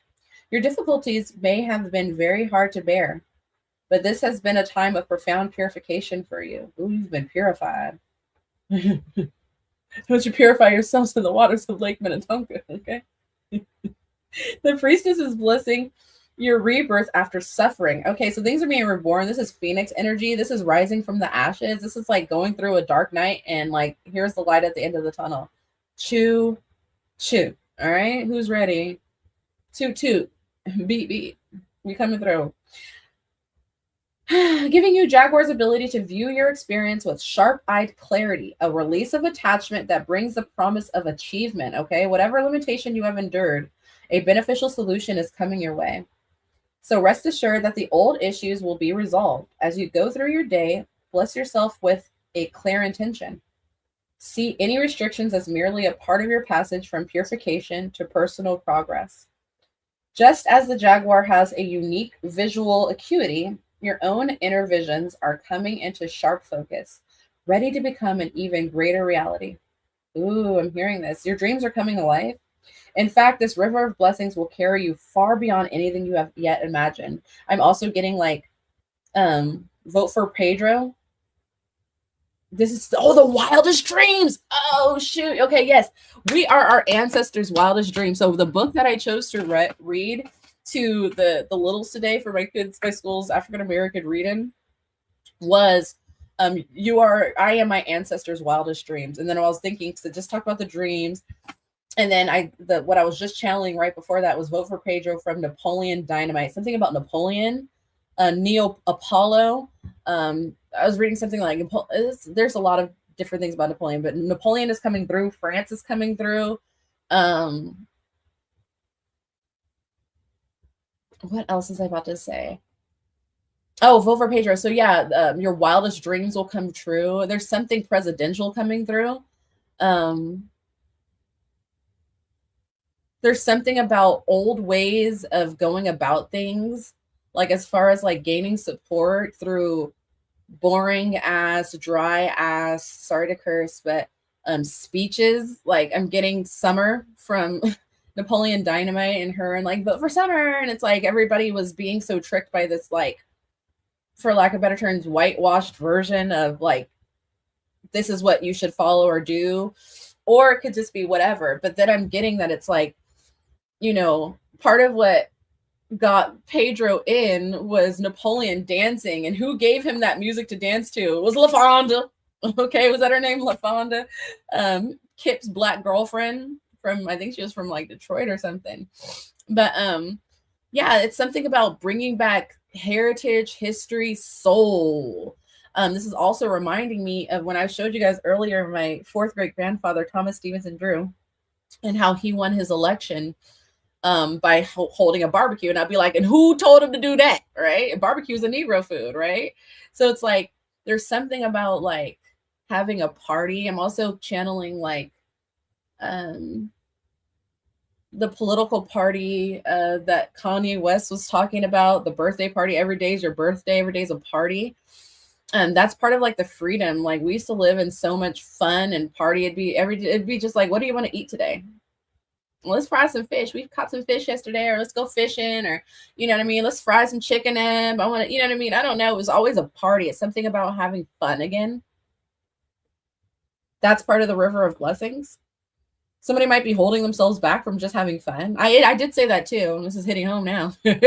Earlier in the stream, I was talking about how I'm like, you know, I'm so serious about this. I've been like on this mission for all these years, and it's like, you just got to have fun too. You want to have fun, but you're taking things too seriously. Okay, let's read the twin flames. Did we finish this already? This keeps coming up. Yeah. In fact, this river of blessings will carry you far beyond anything you have yet imagined. Your wildest dreams are coming true. The affirmation is, I release attachment and restriction. I am blessed and purified, ready to receive the ever-expanding value flowing into my life. Okay? And what is this? Number 16. Breaks down to a 7. I'm hearing lucky 7. Soul partner, eternal connection. The radiant connections shown on this card reveal a potentially life-changing message for you.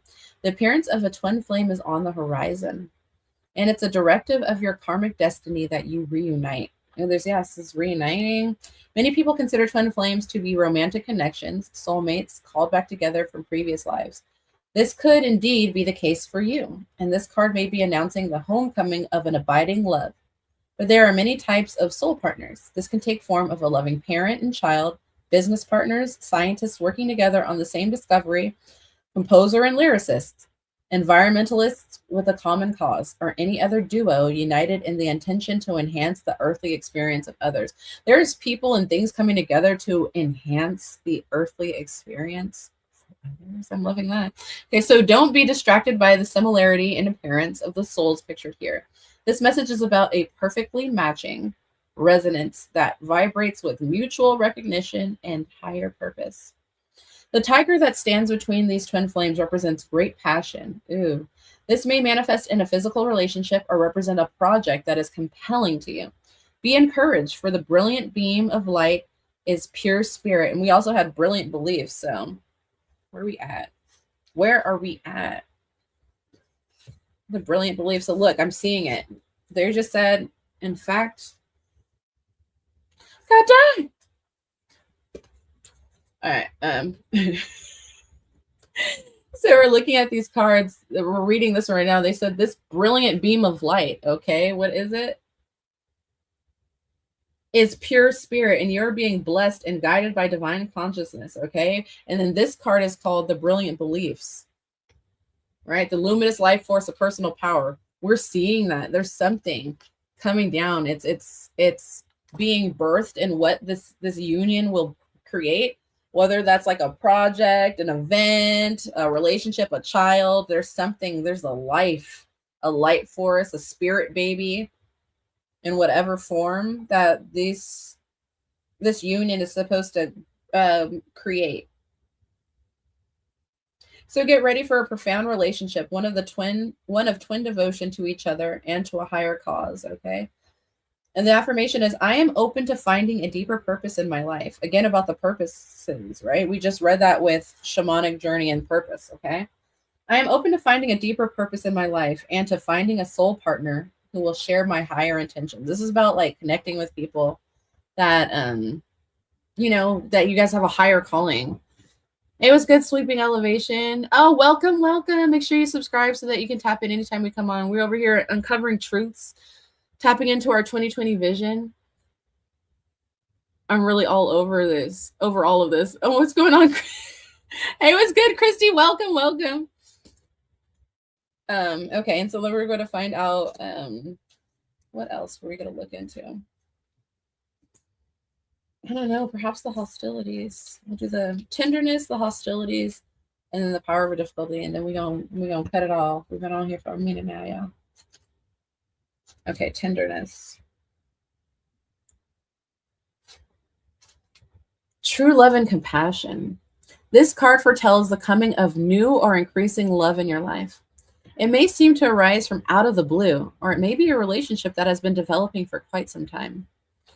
Either way, feelings of tenderness as portrayed in this sweet kiss will soon be intensifying. The brilliant, again with brilliance, there's something brilliant here. Shining, the light is bright, and something's glowing. The brilliant gold that suffuses this tender moment indicates a purity in the connection being forged, radiating the sense of a deep heart-to-heart bond. It may be even a karmic calling, a relationship that extends from lifetime to lifetime. Because of its great height, the giraffe has an advantage over other animals. That is the ability to see far into the distance. The message here is to be honest about your perspective on love.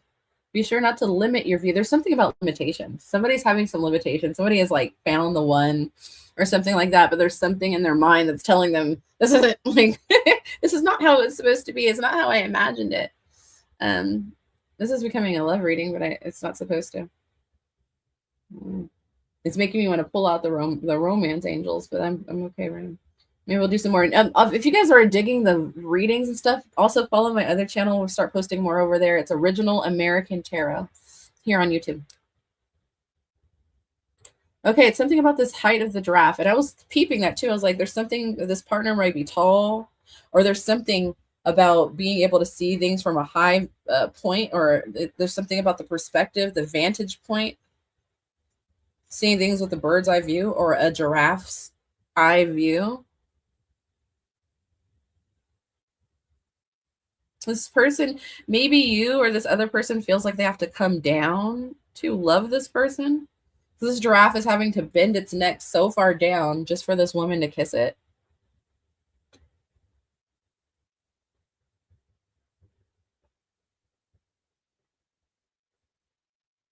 That's deep. The message here is to be honest about your perspective on love. Be sure not to limit your view of your deserving or of your future potential, even if you've been hurt in the past or been alone for far too long.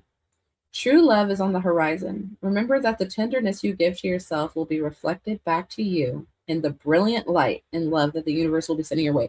There is something about this brilliant light, like something is shining through. I'm hearing like Christ consciousness, like there's something, a brilliant life force and belief, like something is like somebody is shining like the sun. I'm hearing that song.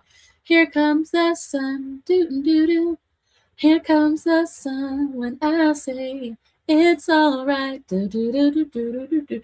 There's something about like knowing that things are all right. Like this partner or this new opportunity is going to be like that shining grace that is going to like comfort you, or you're going to comfort this thing, this union, this person, this other part of the union. The affirmation: I open my heart and my life to true love. I deserve tender kindness from others, and I give it to myself. Okay. Love yourself. Again, this is going back to the loving yourself. Like some of these hostilities might be like internal negative talk. In fact, let's get into that right now. Oh, and then right after that, is it the next card? So yeah, we have 31 and 32. So these are the last two cards we're going to read. The hostilities and then overcoming power over difficulty. Okay. The priestess in this card kneels next to a panther with her arms raised to the moon, drawing on the power of the light she holds in her hands. Yeah, something about light, okay? The panther is growling, baring its teeth in fierce protection, warning any intruders to beware. There may be a person or situation in your life that is abrasive or upsetting in some way, or perhaps something coming in the near future might make you feel defensive. Either way, this card is telling you to gather your resources and turn to the guidance of your own divine light and courage. Again, like I said, something about meditating, going within, asking your spirit team, what is goody? Okay. Yeah.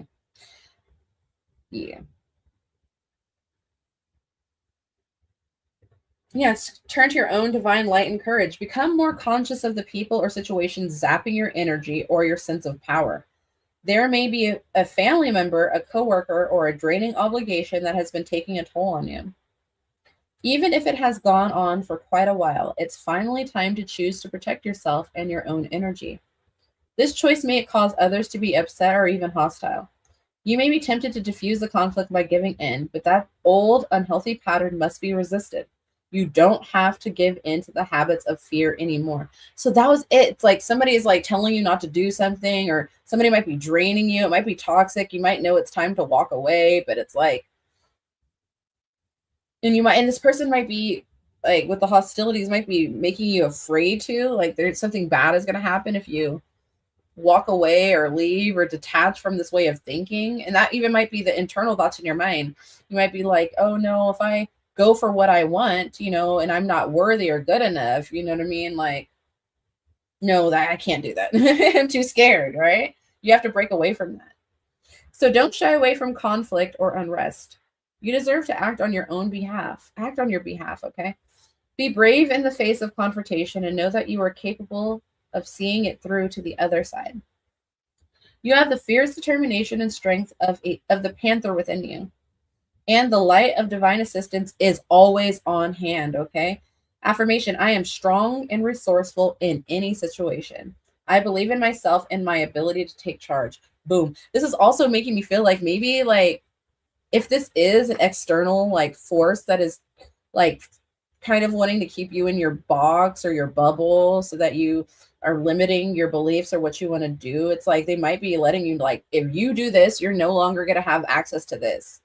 These opportunities come through me, or this job, or this neighborhood, or whatever. It's like, let go of that. Like, you have the divine on your side. And when you let go, like, because it's pretty clear across all the cards, there's something that you've been attached to, whether it's like a old way of thinking, a person, a place, a job, something saying once you let go of that, no longer allow it to scare you into keeping, attached to something that's not good for you. That's when the river of blessings are going to come through. That's when love is going to come through. There's true love and twin flames, like eternal connection, soul partners are on the table. This is your purpose. You've attuned to it. There's something about changing the chatter in your mind. There might have been hostilities, whether internal or external. And then this will be the last one, the power over difficulty. Number 32 with fives, that's change, okay? This card brings you a warning that there are situations, people, or patterns in your life threatening to take over. Ooh, a takeover, it's a takeover. The snake can be venomous, tempting, or even strangling. This card is an important reminder to be honest with yourself. There's something about being honest with yourself. Like, you already know what it is, who these people are, what you need to do, but it's like you are allowing other people to skew your own intuition, your own intuitive understanding of the situation, okay? You have to be honest with yourself and investigate your relationships and your daily activities to determine what may be harmful or dishonoring to you, or even be consuming you. There's something that's draining. Like, that's a key. If you feel drained around someone, that might be someone that you need to limit your interactions with or cut off, okay? If someone is bringing a toxic energy to your life, it may be necessary to let that person go, or at least reduce your exposure dramatically. I just said that, okay? If a situation seems to be suffocating you or sapping your sense of freedom and enthusiasm, it's time to rethink your motivation for remaining engaged. And this might be a broken engagement. I know they're talking about just engaged, like interacting, associations and stuff, but that's also what I was getting. That might be hard. I'm seeing why somebody's like, oh shit. I'm hearing like families being like, well, you can't do that. You know what I mean? Like, do you know how embarrassing that would be for someone? Or, this could be shame to the family or whatever. I don't know. My spirit's saying, go deep within, figure it out. And I'm saying, I'm channeling broken engagements. I'm sorry for anybody who's having to go through that. And if you're feeling a building resentment for a job or a personal task, this could just be also the engagement could be a contract. This could be work. Okay. You might have engaged already some papers. I'm also getting escrow. You might be in escrow for like purchasing a property and you're like thinking in your mind, I don't think this is the right place for me. You might be trying to like get something, a building, a home or whatever. And you're like already in the process of it. And the more that you're now in this new town or area or school or whatever, you're like, I don't like these people. I don't want to be here. It's not too late to break that. You're not locked in. Somebody feels locked in, like either contractually, like there's a social aspect to this restriction.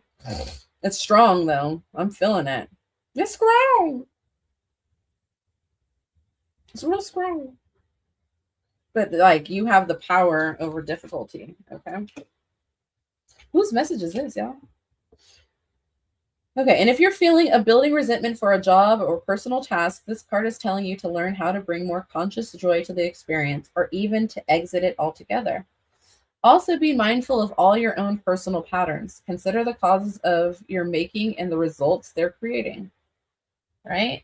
Are you indulging in habits where you're like, dude, I keep doing this, or I'm taking a certain medication, but it's making me sleepy for half the day, like maybe I need to fix that. I might need to leave this certain medication altogether and go back to the drawing board with my doctor or, care provider to figure out an alternative that can, whatever, treat what you're trying to treat without the side effects. Okay.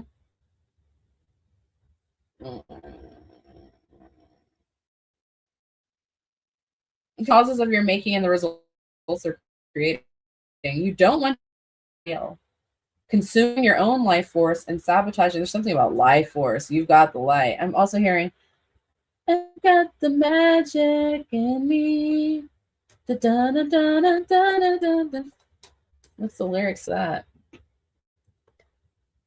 That's a channel song coming through very strongly right now.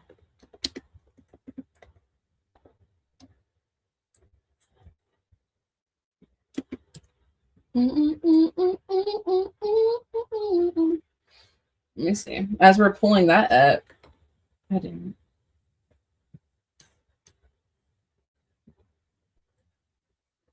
Is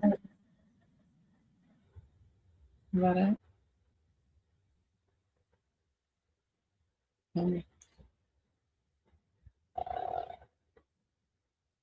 Okay, yeah.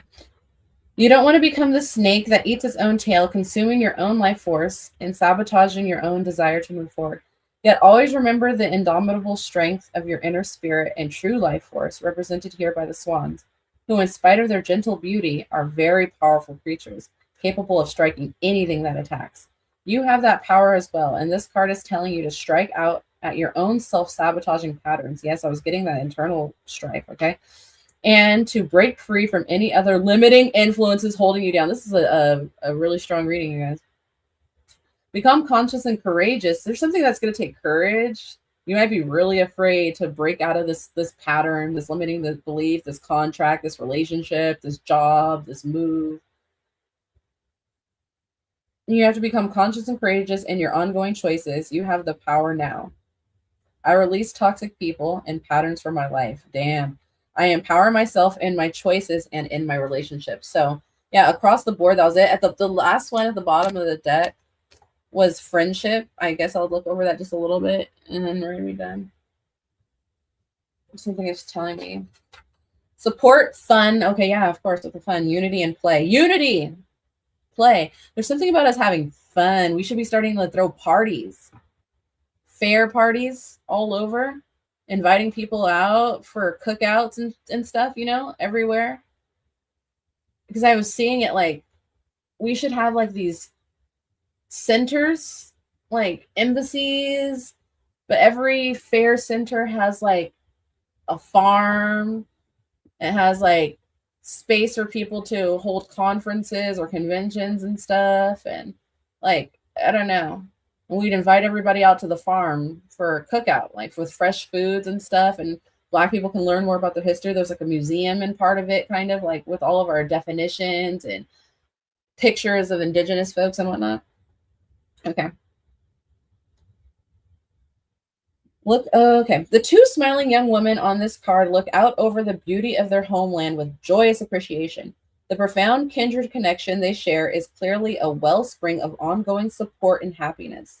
This card is telling you that it's an important time to reconnect with friends and loved ones in order to experience the camaraderie and joint intentions of your soul group. Okay, I'm feeling that, okay? This is about higher relationships, higher connections. This is about purposeful connections.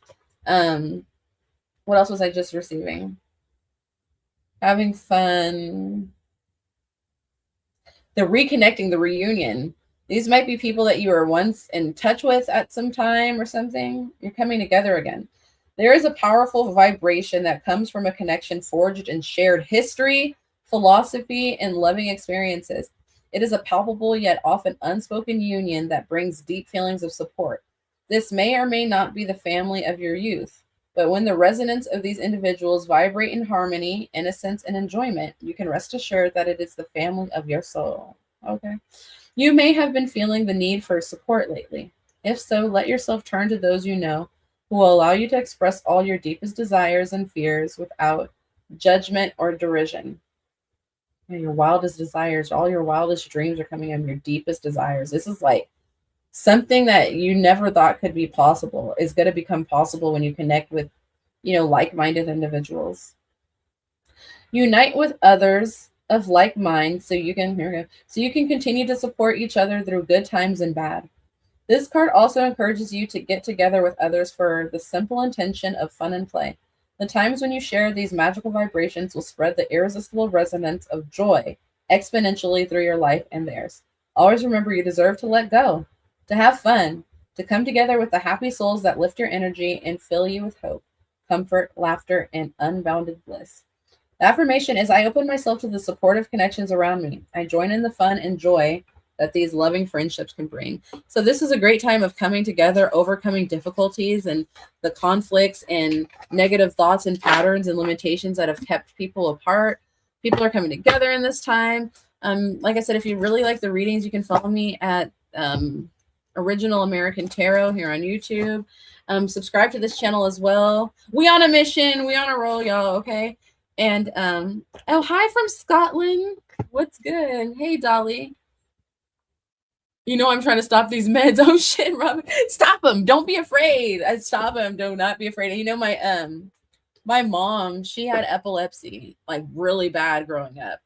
And she ended up stopping her medication, I think when she was 25 or 26, when she had me. And she's never had to use them again. So I don't know. That's just one thing. Take a look into it. Always ask your medical provider, you know, what are some other options and stuff. Good night, Ashira. Good night. I'm heading to bed too, y'all.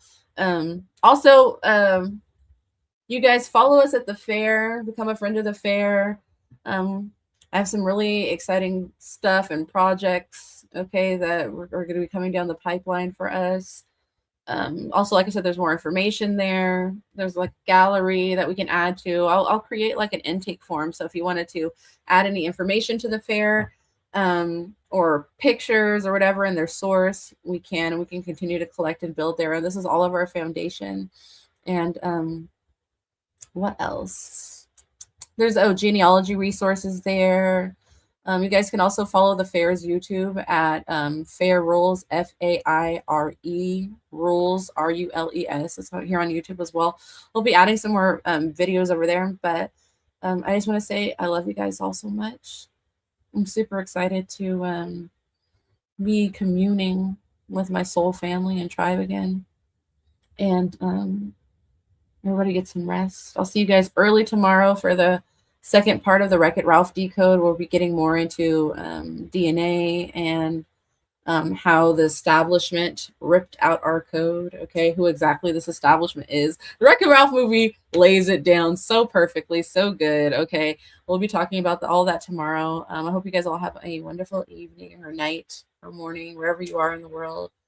And like I said, make sure you like the video, subscribe, share, let people know we bake, okay. And I'll see you guys tomorrow. Night night.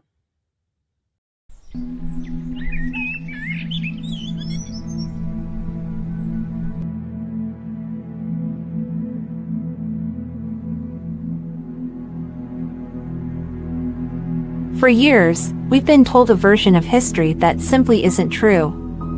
But what if I told you that the proof of who the true original Americans are has been hiding in plain sight? Inside Ancestry.com's own data. Most people only pay attention to the ancestral regions in their DNA results. But there's another section most people overlook, something called ancestral journeys. And this section tells a very different story. In the region known as Indigenous America's North, there are only two community groups listed: African American and European settler. No Native American communities. None. That means, according to Ancestry.com, the only groups historically rooted in this land are Black Americans and European settlers. This lines up exactly with the 1828 Webster's Dictionary definition of American, which states an American is a native of America, originally applied to the Aboriginals, or copper-colored races, found here by the Europeans, but now applied to the descendants of Europeans born in America. So who are the present-day, copper-colored Aboriginals from these lands? The African Americans. And who are the descendants of the European arrivals? The settlers. How do we know this is the truth? Because in Ancestry.com's own data, they are giving Black Americans the nationality American, while labeling their oppressors settlers. The truth has been in front of us all along.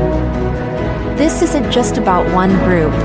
This is about correcting history for everyone. Ancestry.com's own research confirms what has been hidden for centuries, but they refuse to acknowledge it. That's why we're calling on Ancestry.com to tell the truth. Our petition demands full transparency and an end to this misclassification.